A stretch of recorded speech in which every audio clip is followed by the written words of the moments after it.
Ushobora kuba warumvise bavuga ko kera abagore bataryaga ihene.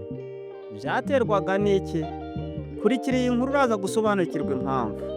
Ni inkuru twakuye mu mwandiko witwa Amaco y'inda. Kera habaye umugabo utunze ihene nyinshi. Buke ashaka umugore babyarana umwana w'umuhungu.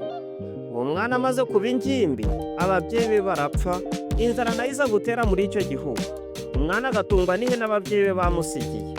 Bukeye umukobwa wiyitiraga arabutswe wa muhungu, aribwira ati wajya kwihakirwa kuri uriya muhungu, yenda yakiriye inzara ndetse akangira umugore, byabura akangira umuja. Umukobwa arikora aramusanga, amubwira ko ashaka ubuhake. Umuhungu aramurongora, barabana babaho batunzwe n'inyama z'ihene. Amaherezo ariko ihene ziza gukendera, hasigara ihene imwe gusa. Umugabo akayireba akabura intege zo kuyica. Umugore nawe agahora amuteze amaso. Haciye iminsi, nyamugabo yigira inama yo kubaga ya hene, ariko atekereza kuyiharira. Abushakira ubujene arabwiyegereza, abwira umugore kumushakira umutsima, bisa n'uworosoye wabyukaga. Umugabo abaga ihene, umugore arateka, ahishije bararya ibisigaye umugore arabipfundikira. Umugabo bimurya mu nda, inyama zitatetswe bazitwara ku rusenge nk'uko bari basanzwe babigira, bararyama. Umugore amaze gushyirwayo, umugabo akemura ku bwanwa bwe, yenda ubujeni n'ubwo bwanwa bitera ku kananwa k'umugore, arangije arisinziriza. Bitinze umugore aza gukanguka, yumva ibintu bimuhanda ku munwa, akeka ko ari ikirago kimuhanda. Akoze ku kananwa yumva aho ubwanwa, induru arayidehera, ati iri shyano ngushize ndari kwiza he? Umaze gucya arabyuka, umugabo yisigaza mu buriri. Umugore atangira gupfuneka, yivugisha ati ibi bintu ndabikika nte ko nta mugore wameze ubwanwa. Umugabo asa n'ukangukiye hejuru, maze abaza umugore bya nyirarureshwa ikimuriza.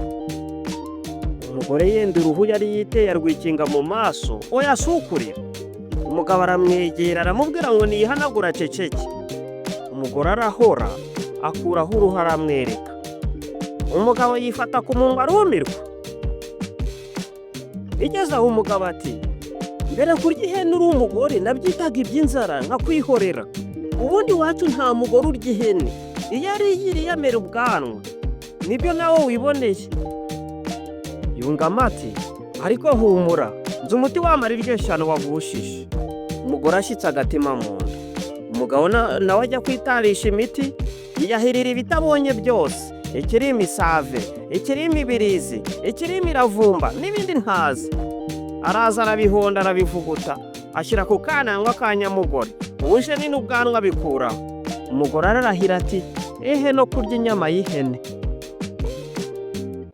Ngaha aho byaturutse kugira ngo abagore bo hambere bateye kurya inyama z'ihene. Bifitanye isano n'ubusambo bw'abagabo bamwe. Ni abagabo bamwe ariko si bose. Ese mwebwe myitwarire murayivugaho iki? Igishimishije ni uko ibintu byahindutse. Mwakoze cyane kubana natwe muri iyi nkuru. Turabashishikariza gukora like, share na subscribe. Nanone comment zanyu zirakenewe. Mwakoze cyane kubana natwe ku nkuru y'uyu munsi. Nimureke tuzasubira ubutaha.